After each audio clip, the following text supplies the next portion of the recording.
Yeah, I mean, if there's 25 teams better than DePaul in this country, then I'd be shocked.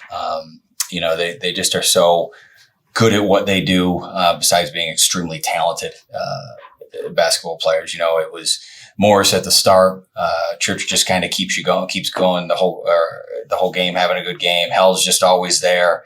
And then, I thought we did a pretty good job on Morrow, but she keeps coming. And I think it was a great learning experience for some of our young folks. Proud of how we kept going and battling. I thought we saw some things that we can really build on.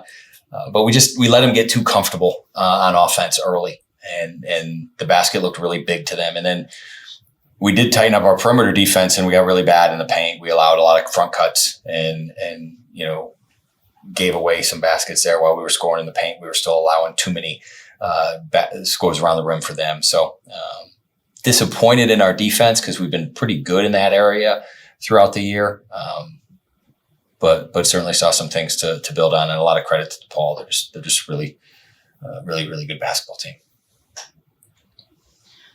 Jim, you said that the first thing that you wanted to see from your group tonight was fight. How much does Kylie Shepard embody the fight? Absolutely. I mean, she's just, she's fearless. She's really good decision maker. And that's only her second full college game. And I can't even really count Creighton because she was just coming off a pretty long layoff. And she's going against a team that goes at you 94 feet for 40 minutes. And she just kept coming and did some good things defensively too. So, she's still learning. She's really played one college game. So we certainly know that she's able to help us. Now, the other thing is we've got to do a really good job of helping her as the scout gets out and different options that she can take advantage of. But as we talked about, to have a chance against DePaul, you got to have a great point guard play. And I thought Kylie was pretty good today. We just we didn't defend at the level to give ourselves a chance. Coach, when talking about the things that you saw today that you can build off of, what are some of those things? Yeah, I thought our depth. I think we got good forward rotation, and I feel comfortable of their defensive ability. We didn't see it today, but I think they can do some different things defensively. I think we faded down the stretch, but we're pretty good at getting the ball to them, and they're pretty good at making good things happen there. I think we're going to have some people that can continue to get baskets for us. I think Nariah Scott's somebody who can continue to put the ball in the hoop. I thought Meg Herter found herself some good looks, just was unlucky with those going down. So I think we saw some things offensively that we can build on. Obviously, we've got to also see some things defensively we need to tighten up, which we've been pretty good up to this point with that. Jim, how has Lauren Sampson continued to grow? And I just looked tonight; she plays 28 minutes for you. She's just solid. I could try and see with my bad eyes, but she makes, you look, she's one of the lowest, plus minus kids. She defends well. She knocks down shots, takes pretty good ones. She got in the mix for some rebounds. She's gotten better at handling the ball. For us, I look at Lauren as kind of the epitome of what we want our program to be. She's a great kid. She knows who she is. She embraces who she is. She's a great teammate. She works really hard. So all those things, make us better. And she's done a great job of getting very good in those things. When looking at Olivia Olson defensively, it looked like she was just doing a lot of intangibles, like she was involved in a lot of defensive plays. What does she bring to your defense? Well, there's one. Her feet are really good, and she's just getting used to using them. She got a little off balance on the perimeter. I think by February she's able to guard people on the perimeter. We've seen her do it.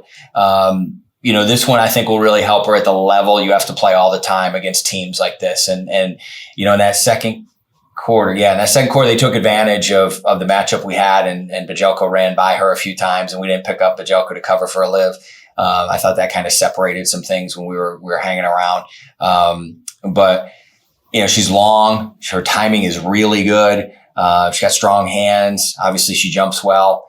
Those are all things that if we do our job, she should become a pretty consistent defender for us.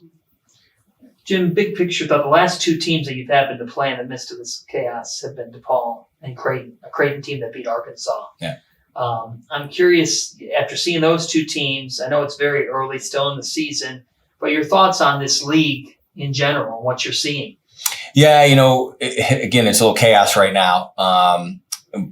But I think the league's way better than people realize. Creighton is really, really talented. And as I started off saying, I've been at this a while, and I've been fortunate enough to coach some really good teams and to coach a lot of really good teams.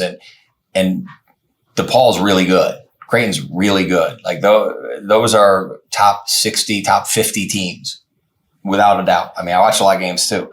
And then, Seton Hall's really talented, and they're going to get it going. And, Marquette is really talented. They're going to get it going. So obviously there's UConn. Didn't even mention them, so every night, there are challenges, and every night, Georgetown has a good team. Xavier has a good team. Butler's young and going to get better. It's just, and St. John's has one of the most prolific scorers in the league, if not the most prolific scorer. So there's no nights off. There's great coaches. There's great players. And I've said it since I've been in this league. It is incredibly underrated nationally. And we as coaches have to do a better job of making sure that we tell the world how good our league is. You have Xavier next. What do you want to do going into that game to be ready to get a W? Well, the first thing we're looking forward to is actually having full practices. As I was mentioning to you before the game, we've had one practice this year with everybody. And that was one just before the Creighton game. So we're hopeful to get two of those in before. We obviously got to make sure we're recovering, because we are coming back from not playing much and playing in that level of intensity. And then I would hope we build on what we've done offensively. We got to take better care of the ball. Still 22 turnovers is not a number you can win with. And then continue to build on our offense and get our defensive level back. Thanks, Jim. All right. Thank you guys a lot. Appreciate it.